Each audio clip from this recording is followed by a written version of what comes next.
Բարև ձեզ։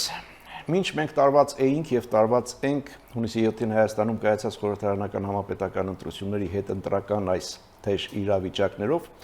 անմիջապես մեր հարևանությամբ բավական ուշագրավ զարգացումներ են տեղի ունենում Միացյալ Նահանգներ Իրան գործարքը կամ համաձայնագիրը ամբողջությամբ փոխում է խաղի կանոնները Մերձավոր Արևելքում, որն իհարկե ուղիղ ազդեցություն պիտի ունենա նաև Հարավային Կովկասի վրա։ Ըստ էության ստեղծվել է մի իրավիճակ, երբ հին թշնամիները գնում են պատմական գործարքների, իսկ հին դաշնակիցների հարաբերություններում առաջանում են ճաքեր եւ ճեղքեր։ Այս բարդ թնջուկը այսօր փորձելու ենք վերլուծել տարածաշրջանային հարցերով փորձագետ Արմեն Պետրոսյանի հետ։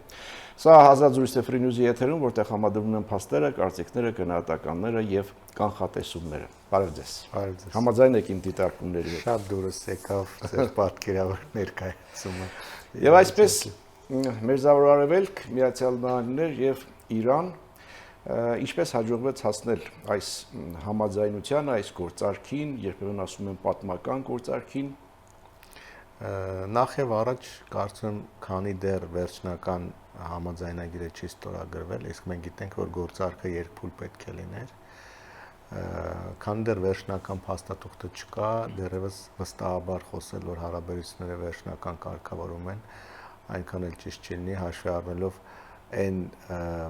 խնդիրները, որոնք առկա են թե Իրան-Միացյալ Նահանգներ հարաբերությունները եւ թե հատկապես տարածաշրջանում եւ նաեւ երրորդ դերակատարների շահերն ու ազդեցության փորձերը այս գործընթացի վրա։ Այսինքն գործընթացը բավականաչափ նուրբ է եւ բնականաբար գնահատականներն էլ պետք է զգուշավոր լինեն, որպեսզի ուրեմն ըստ էության շատ առաջ չանցնեն իրական process-ներից, որտեղ մենք իրականում գործ ունենք այս պահին ընդամենը զրոյական վիճակի ֆիքսման հետ, այն վիճակի, որը կար մինչև փետրվարի վերջին սկսված պատերազմը, հա, այսինքն գործարքի առաջին փուլը ենթադրում է այդ հրադադարի ֆիքսում, ուրեմն Հորմուզի նեղուցով ուրեմն այդ նավարկության վերականգնում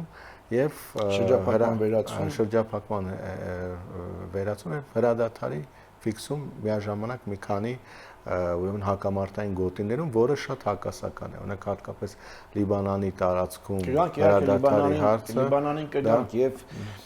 Իրանի պահանջը եւ Իսրայելի դիրքորոշումը, կոշտ դիրքորոշումը եւ այլն, բայց դուք նշեցիք Հորմուզի նեղուցը եւ ապա շրջափակումը, ինչու դա բերվեց Իրանը, ինչու դա մղեց բանակցությունների առաջին փուլը, իսկ միջուկային ծրագիրը թողեց երկրորդ փուլի համար։ Կարծում եմ, ոչ թե Իրանը դա մղեց, այլ Միացյալ Նահանգները։ Իսկ ասա ինչու Իրանը համաձայնեց դա։ Որովհետեւ մեծ հաշվով, եթե չլիներ Հորմուզի նեղուցով այդ ուրեմն նավարկության խնդիրը, որի հետևանքով ուրեմն նավթի գների համաշխարհային շուկայում էական ճգնաժամ էր առաջացել, կարծում Միացյալ Նահանգները այսքան չէր շտապի անգամ այս գործարքի մասով, հա, հենց այս խնդիրներ, որ ստիպեց, որ Միացյալ Նահանգները շատ ավելի նախաձեռնողական, ուրեմն իսկ իրանական կողմն էլ շահարկեց այս հաղթաթուղթը մեծ հաշվով կարողանալով իր համար շատ ավելի ձեռնտու պայմանների հասնել միաժամանակ, որտեղ օրինակ խոսք կա, որ ավելի քան 20 միլիարդ դոլարի, եթե չէ 24 միլիարդ դոլարի հաշիվների ապասառեցման պայմանավորություն եւս կա կողմերի միջեւ ներդրումների, այսինքն իրավիճակն այնպեսին է այս պահին Իրանի համար, որ Միացյալ Նահանգների շտապողականությունը նրանց համար հնարավորություն է իրենց շահերն առաջ մղելու, իսկ միջուկային խնդիրը դեռևս ինչպես տարիներ շարունակ, տասնամյակներ շարունակ քննարկվում է, գուցե տարիներ շարունակել դեռևս ուրեմն դրա քննարկման շարունակականության ականատեսնենք, մանավանդ երբ որ արդեն նշեցի էլ, որ օրինակ Իսրայելի պես դերակատարը որևէ կերպ հակված չի, որպեսզի այդ խնդիրը բանակցությունների սեղանին հանգուցալուծվի։ Շատ լավ, ես լսում եմ ձեր խորհուրդը եւ առաջ չեմ ընկնում ժամանակից, այսինքն կայացած չի գործարքը, բայց այդուամենայնիվ եթե կայանա, սա պիտի համարել Թրամփի տարի գործարքը եւ ով է զիջում ավելի շատ Իրանը թե Միացյալ Նահանգները։ Սա շատ լավ հարց է։ Գիտեք, շատ հաճախ է նաև փորձագիտական մակարդակում այդ հարցադրումը հնչում, ով է այս իրավիճակում հաղթում։ Եթե վերցնենք 4 օր այսպես փորձենք այդ բանաձևել իրավիճակը, մի մակարդակում հաջողություն Իրանի կողմն է, մեկ այլ մակարդակում Միացյալ Նահանգների մեծ բացատրեմ։ Եթե վերցնում ենք տարածաշրջանային տերություն, գերտերություն հակամարտության մակարդակում են գնահատում, ապա այս իրավիճակում բնականաբար առավելությունը Իրանի կողմն է, ինչ որտեղ նա փաստացի կարողացավ դիմադրել, թույլ չտալ որսի գերտերությունը հասնի իր վերջնանպատակի իրականացմանը եւ նաեւ պայմաններ թելադրել հրադադարի հաստատման, հա, եւ որի ականատեսն ենք։ Բայց երբ որ մի քիչ ավելի ռազմավարական տեսանկյունից ենք նայում, ինչի համար էր պետք Միացյալ Նահանգներին Իրանի հետ համաձայնությունը եւ հատկապես այս հակամարտությունից հետո, երբ որ այսպես գետնի վրա բոլորը տեսան, թե ինչպիսի նախ տարածվածություն կարող ունենալ ուրեմն հակամարտությունը փաստացի տարածաշրջանային պատերազմի ականատես են եւ տարածաշրջանում եղած դերակատարներից յուրաքանչյուրը ռազմի դաշտում ինչպիսի հնարավորություններ ունի։ Այս համատեքստում տեսանք, որ բավականաչափ դիմակայունություն այնուամենայնիվ Իրանը կարողացավ դրսևորել եւ դրանով իսկ կարողացավ անհրաժեշտության դեպքում ապակայունացնել ամբողջ տարածաշրջանը։ Հիմա այս տարածաշրջանում եւ ընդ որում այն Իրանը, որը Միացյալ Նահանգների դեմ է եղել տասնամյակներ շարունակ եւ դրանով հանդերձ ռազմավարական հարաբերությունները ձևավորել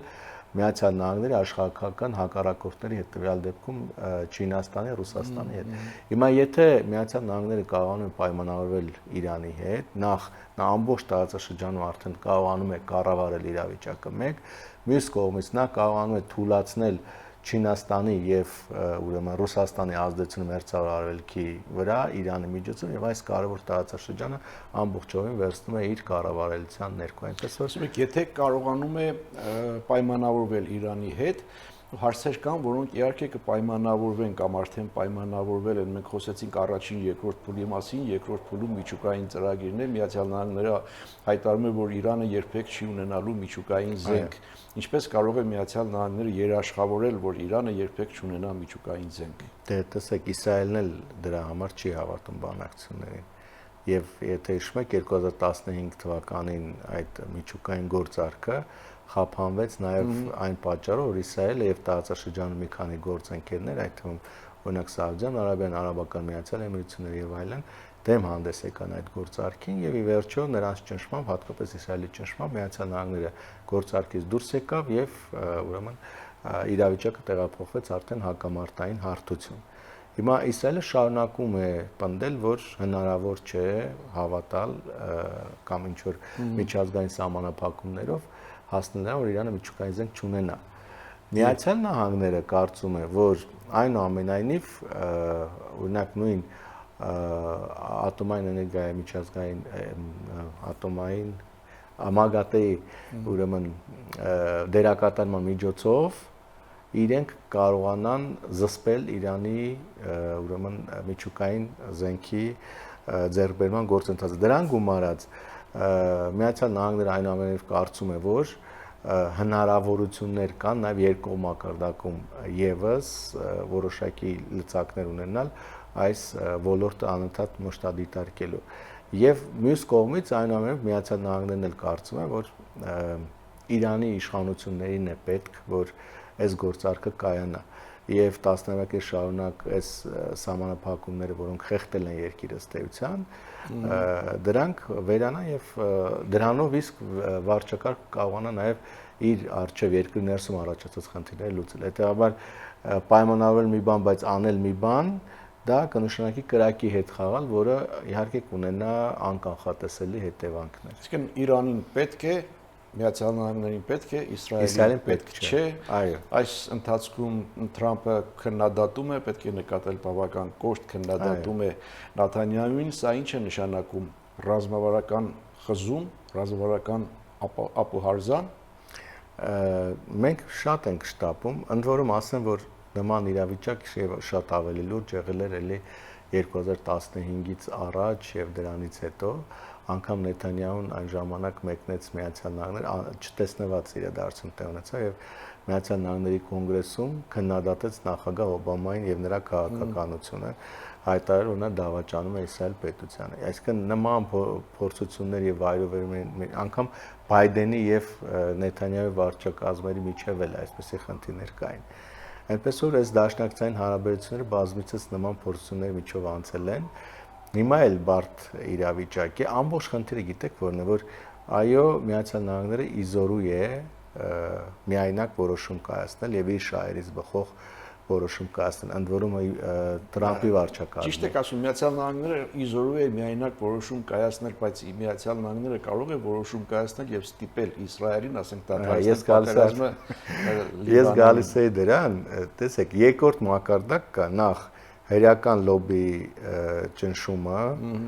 որտեվ հերական լոբիստները բավականաչափ եւ Իսրայելի լոբիստները բավականաչափ ուժեղ են Միացյալ Նահանգներում եւ անընդհատ ազդում են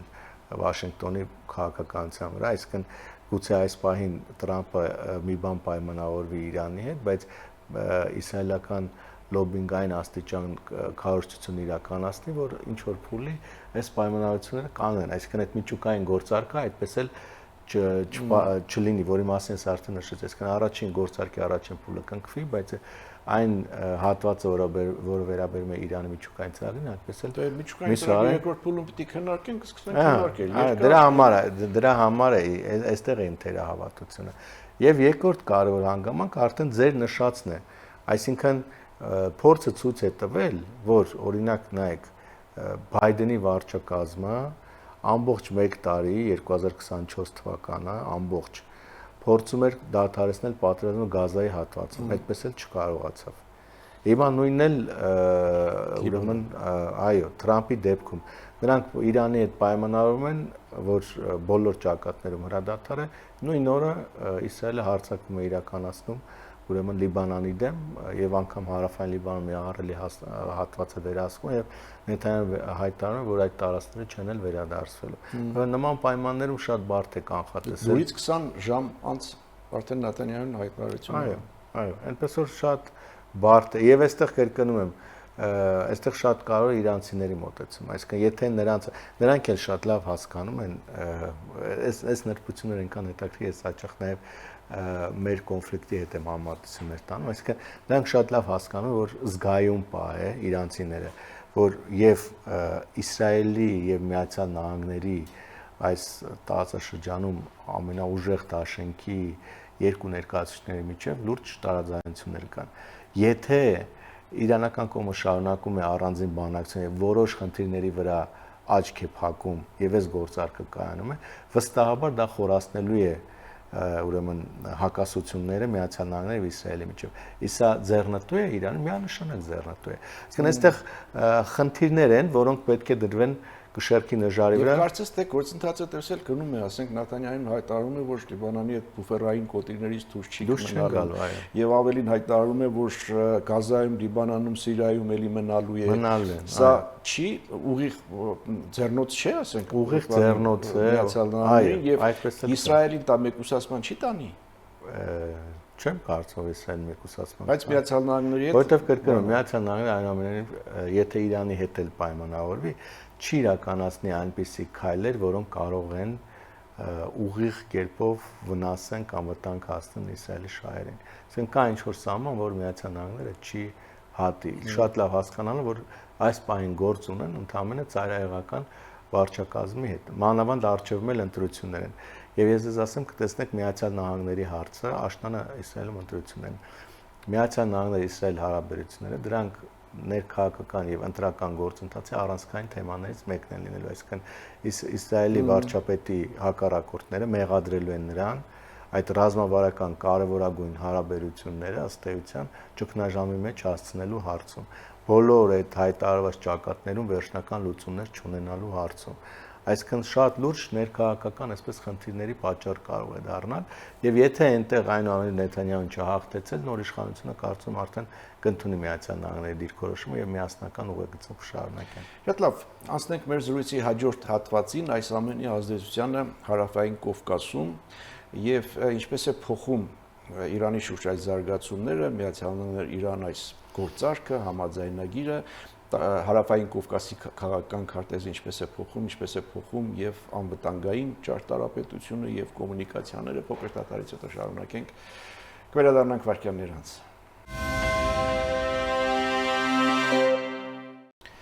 Հիշեցնեմ, սա Ազատ զրույց է Free News-ի եթերում, ես զրուցում եմ տարածաշրջանային հարցերով փորձագետ Արմեն Պետրոսյանի հետ։ Մենք Մերձավոր Արևելք, Միացյալ Նահանգներ, Իրան գործարք համաձայնագիր այս մասը ավարտեցինք եւ հիմա կանք արդեն ազդեցությանը հարավային Կովկասում ինչպես է փոխում հարավային Կովկասի անվտանգային ճարտարապետությունը։ Ինչ ազդեցություն են ունենում ընդհանրապես։ Եթե իրավիճակը գնա դրական սցենարով, այսինքն Միացյալ Նահանգների եւ Իրանի միջև այս դրական իրավիճակը խորանա եւ այնուամենայնիվ համաձայնագրերը ստորագրվեն, կարծում եմ վստահաբար դրական ազդեցություն ունենալու։ Նախ Հայաստանի անմիջական հարևանությամբ եւ մեր տարածաշրջանի անմիջական հարևանությամբ լարվածության օջախը այլևս երկարաժամկետ հեռանկարով վերանում է։ Իսկ սա ինչ է նշանակում, որ գոնե հարավային ուղղությամբ կապը արտաքին աշխարհի հետ Հայաստանի Հանրապետության երկարատև առումով երաշխավորված կլինի, սա առաջին։ Երկրորդը Իրանի դիրքավորումը մեր տարածաշրջանում ընթացող մի շարք process-ների, այդ թվում օրինակ Հայաստան-Ադրբեջան կարգավորման գործընթացի եւ հատկապես TRIP նախագծի հետ կապված կարծում եմ, որ տրամագծորեն կփոխվեն դեպի դրական վստահաբար։ Ես անգամ մտածում եմ, որ վերջին շրջանում գնահատելով Իրանից հնչող որոշակի հայտարարություններ կամ վերլուծություններ, հատկապես վերլուծական դաշտի ուրեմն տարբեր կարծիքներ գնահատելով, այնպեսի տպավորություն է, որ Իրանը փորձում է Միացյալ Նահանգների հետ ընդհանուր բանակցային օրակարգում այսպես ակնարկել նաև հարավային Կովկասում Միացյալ Նահանգների ներկայության հետ կապված Իրանի դիրքորոշման հարցը։ Եվ եթե առարկությունները թե համաձայնությունը հենց այդ է, որ եթե այդ համաձայնությունը կայանում է, նաև Իրանը կարող է արդեն դրականորեն վերաբերել նաև հարավային Կովկասում դրական զարգացում կլինի։ Այո։ Մյուս կարևոր հանգամանքը, տեսեք, եթե Իրան Միացյալ Նահանգներ այս պայմանավորությունը կայանում է, այստեղ սա էականորեն ազդում է նաև Իսրայել-Ադրբեջան հարաբերությունների վրա։ Իսկ սա շատ կարևոր հանգամանք, այսինքն այս տարածաշրջան, այսինքն մեր տարածաշրջանը թիրախ դարձնող, պայթյունավտանգ դարձնող կարևոր գործոններից մեկն է հենց Ադրբեջանի եւ Իսրայելի միջև համագործակցությունն էր։ Հենց Ադրբեջանի եւ Իսրայելի միջև համագործակցությունն է ռազմական առումով, որ օրինակ կարծում եմ պատճառ դարձավ, որ Իրանից թիրախավորի Նախիջևանի տարածքը։ Անընդհատ տարբեր հայտարարություններ հնչեն, պաշտոնական ուղերձներ հղվեն, այսինքն եթե իսկ Ադրբեջանի համար Իսրայելը անհրաժեշտ է նաև նրա համար, որ կար միասնական դաշինք եւ դիրքորոշում Միացյալ Նահանգների եւ Իսրայելի միջև ընդդեմ Իրանի։ Հիմա այդ ձեր ասացի համատեքստում Ադրբեջանի կարևորությունը նվազում է։ Ադրբեջանի կարևորությունը նվազում է թե Միացյալ Նահանգների համար ընդհանուր, թե Իսրայելի համար, եւ նաեւ սրանով իսկ Ադրբեջանը ինքն է Իսրայելի կարևորությունը Ադրբեջանի համար է պակաս նվազում։ Այսինքն այս հանգամանքը, որ այսինքն այլևս Իրանը դեպի հյուսիս եւ հյուսիս արևմուտք իր համար ռազմական եւ անվտանգային սպառնալիք մեծ հաշվով չի տեսնում։ Իսկ մնացած իրավիճակը արդեն ավելի կառավարելի է դառնում, թե երկկողմ գործընթացներով Իրան-Ադրբեջան, Իրան-Հայաստան, Իրան-Թուրքիա գործընթացներով, եւ թե շատ ավելի լայնամասշտաբ պրոյեկտների տեսքով, ինչպես օրինակ TRIP նախագիծն է, որը կարող է վերածվել շատ ավելի մեծ դերակատարների ներգրավվածությամբ գլոբալ ուրեմն նախագծի։ Ինչպես կձևավորվի Ռուսաստանի քաղաքականությունը հարավային Կովկասում, եթե Իրանին հաջողվում է լեզու գտնել արևմուտքի հետ։ Սա էլ մեծ կարևոր հարցն է, որը ամբողջացնում է այս պրոյեկտի, այսինքն համաձայնությունների ազդեցությունը մեր տարածաշրջանի վրա։ Այսինքն մեծ հաշվով, եթե այս գործարքը կայանում է, փաստացի Ռուսաստանը մնում է մենակ իր դիրքերով եւ իր շահերով Միացյալ Նահանգների եւ այս մեր տարածաշրջանում ընթացող վերադասավորումների հարցում։ Այսինքն, փաստացի, եթե նախկինում օրինակ նույն Միացյալ Նահանգների կամ Արևմուտքի հակամարտությունը, մրցակցությունը ընդհանուր դիրքորոշում էր Ռուսաստանի եւ Իրանի համար, ներկայում մենք բնականաբար տեսնում ենք, որ իրանական մասով առնվազն այս խնդիրը աստիճանական կարգով նվազում է։ Մյուս կարևոր հանգամանքը շատ հաճախ Իրանը եւ Ռուսաստանը իրենք այսպես ֆուտբոլային, եթե եզրաբանության պասերով են խաղում։ Կար խնդիր, եթե այդ պահին Ռուսաստանը շատ զբաղված էր, ինքը պատվիրակում էր, որ Իրանը առաջ տանի այդ խնդիրը, հատկապես կրկնում եմ Հայաստան-Ադրբեջան, այս ապաշրջափակման հարցով եւ այլն եւ այլն։ Եվ հակառակը, հա, երբ որ օրինակ Իրանը պատերազմի մեջ էր, Ռուսաստանն էր այդ մասին խոսում ավելի շատ, քան Իրանը։ Ասում էր Իրանը թույլ չի տա այս Միացյալ Նահանգների հետ կոնֆլիկտը եթե շարունակվի, Իրանը թույլ չի տա, որովհետեւ թրիպ նախագիծը իրականանա։ Այն դեպքում, երբ որ Իրանն ասում էր, մեր դիրքորոշման հետ ոչինչ չի փոխվել։ Հիմա փաստացի այս հարցով Ռուսաստանը մնում է մենակ։ Իսկ ձեր ասած թրիպ ավելի գրավիչ է դառնում։ Թրիպը գրավիչ է դառնում նաև Իրանի համար։ Ես եւ Իրանի եւ այլ դերակատարների, այսինքն որովհետեւ բացասական ազդեցությունը սրա վրա հնարավորինս նվազում է։ Հիմա այստեղ ուրիշ հարց կա, արդեն Հայաստան-Ռուսաստան ուղիղ հարաբերությունների մակարդակն է եւ Ռուսաստանի հնարավոր ազդեցությունները Հայաստանի ներսում տարբեր ենթակառուցվածքների վրա, որոնց հնարավորությունները նրանք ունեն։ Նույն երկաթգծի կառավարման այդ հնարավորությունը ունեն կամ փոխանցել Հայաստանի անդամակցությունը ԵԱՏՄ-ին, սա եւս կարող է խնդիր առաջացնել, որտեղ այնուամենայնիվ թրիպը առնչվելու է փաստացի ԵԱՏՄ սահմաններին ըստ էության, հա։ Այնպես որ նրանք փորձել են, բայց ավելի լայն իմաստով, քանի որ չկա Իրանի հակազդեցությունը, Ռուսաստանի հնարավորություններն այս հարցում ավելի նվազելու են։ Այսինքն Ռուսաստանը այս ամեն ինչի հետ պիտի համակերպվի, թե փորձի ցախովել Միացյալ Նահանգները Իրան այդ գործարքին։ Շատ լավ հարց է, կախված է նրանց հնարավորություններից եւ ծրագրերից։ Այսինքն եթե իրեն գտնում են, որ ունեն հնարավորություններ ձախողելու, ուրեմն կփորձեն։ Եվ եթե ընդհանրապես ունեն ծրագրեր այս պահին Հարավային Կովկասում ակտիվանալու, նոր խնդիրներ իրենց համար ստեղծել, որտեղ սա միայն ենթադրենք Հայաստան-Ռուսաստան խնդիր չի լինելու։ Սա լինել է շատ ավելի լուրջ մեծ խնդիր, որտեղ նույն այդ թրիպ նախագծի շահառ ունեն նաև Թուրքիան, Ադրբեջանը եւ ամենակարևոր շահառում բնականաբար Միացյալ Նահանգները։ Եթե Միացյալ Նահանգներ Իրան այս գործարքը կայանում է, սա նշանակում է, որ Հայաստան-Իրան հարաբերությունների համար էլ նոր իրավիճակ, նոր իրողություններ, նոր հնարավորություններ, նոր որակի հարաբերությունների հնարավորություններ ստացվում։ Եթե հատկապես եթե բոլոր պատժամիջոցները հանվում են Իրանի վրայից եւ գոնե ֆինանսական համակարգը սկսում է ակտիվ գործել, այսինքն իրանական շուկան շատ ավելի հայկական տնտեսվարողների համար շատ ավելի մատչելի եւ հասանելի է դառնում։ Ներկայում եղած կարևոր խնդիրներից մեկը որն է, որ ապրանք կարողանում են արտահանել, բայց այլ վաճառքի այդ գումարային փոխանցումների խնդիրը էականորեն նոր է։ Դա պատժամիջոցների խնդիրը կա։ Այդ ամեն ինչը եթե վերանում է, բնականաբար մեծ համար ավելի մեծ։ Ձեր ասածը մի փոքր ավելի լայն կտրվածքով փորձենք դիտարկել, դուք շուկան եք ասում, ես ավելացնեմ նաև Հայաստանի հնարավորությունը Իրանի էներգակիրների համար տարանցիկ երկիր դառնալու դեպի Եվրոպա եւ այլն։ Շատ հեռանկարային եւ այո, այս բանը մի քիչ շատ ենք առաջ գնում։ Մեզ համար ավելի տեսանելի Հայաստանին դառնալ այդպիսի երկիր։ Ոչինչ չի խանգարում։ Այն ժամանակ խանգարում էր փաստացի Ռուսաստանի դիրքորոշումը։ Նրանք նույն մեր գազատարի շինարարությունը, եթե հիշում եք,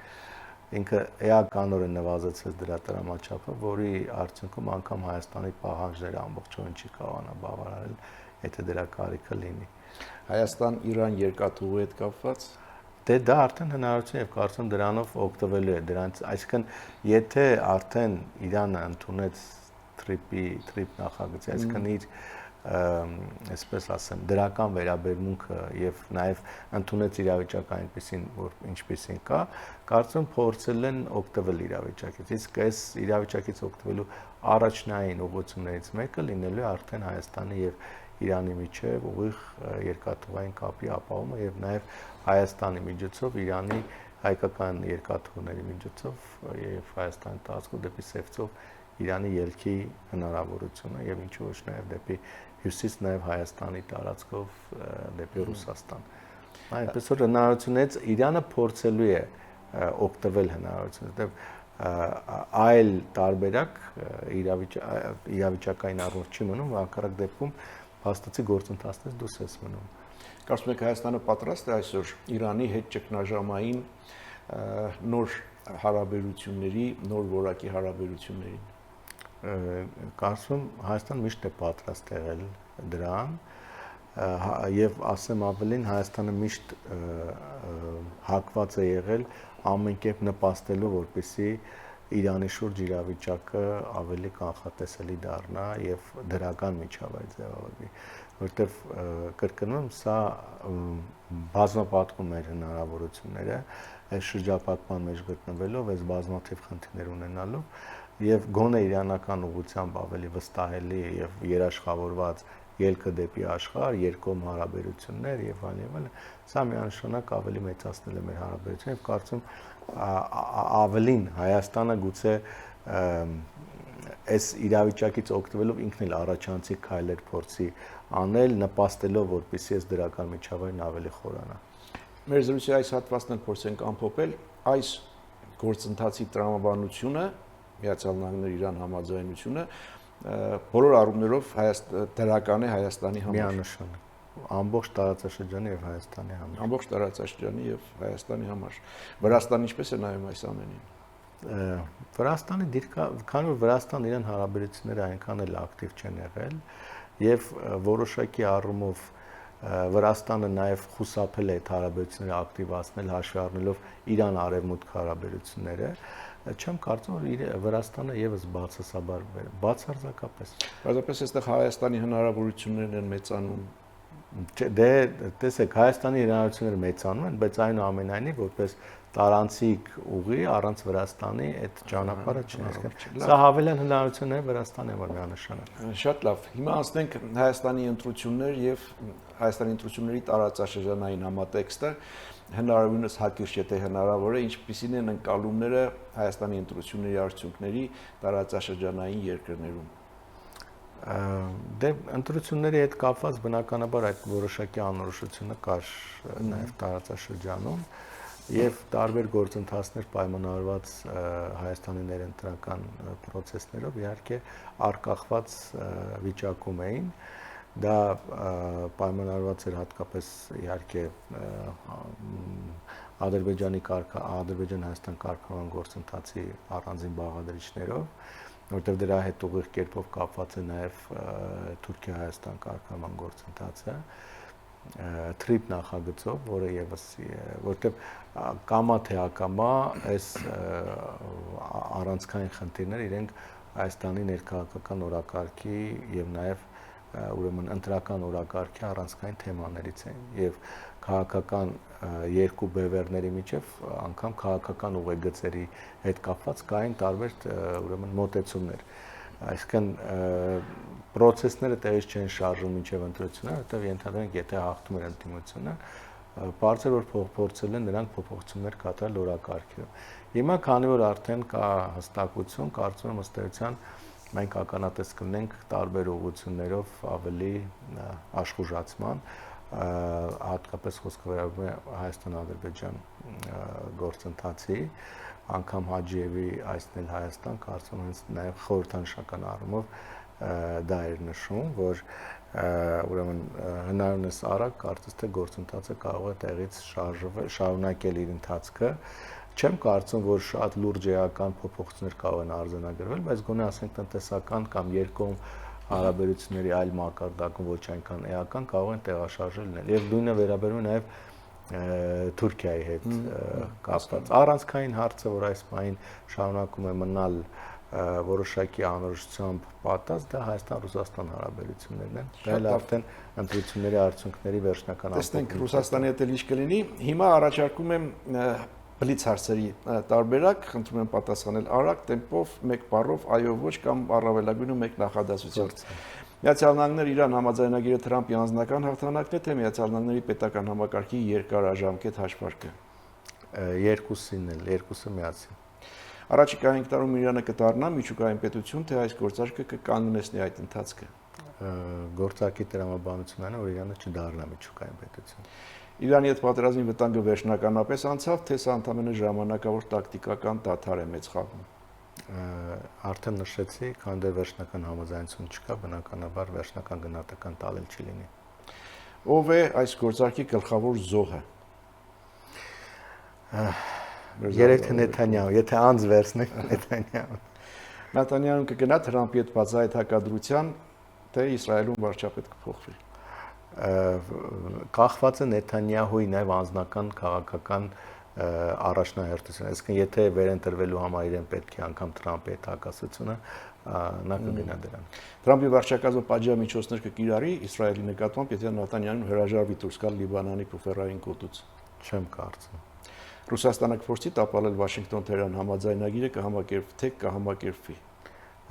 Ռուսաստանը ռեսուրսներ չունի դրա վրա ազդելու։ Ինչպես եք պատկերացնում Հայաստան-Իրան երկաթուղին։ Թրիպի գործարկումից հետո հաջորդ փուլով կարծում դա տեղի կունենա։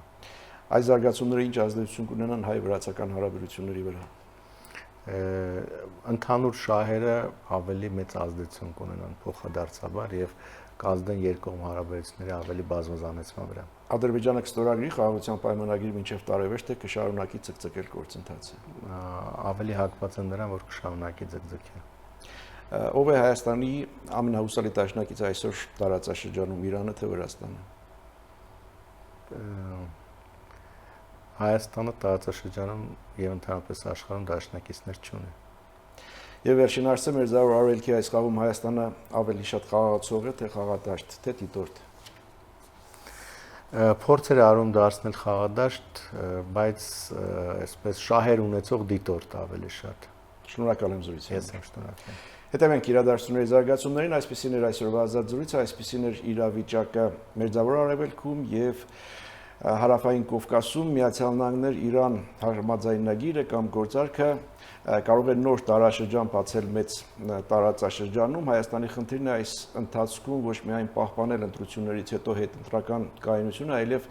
առանց ժամանակ կորցնելու կարողանալ օգտագործել այն տնտեսական եւ ինչու ոչ անվտանգային հնարավորությունները, որոնք կբացվեն այդ գործարքից հետո։ Սա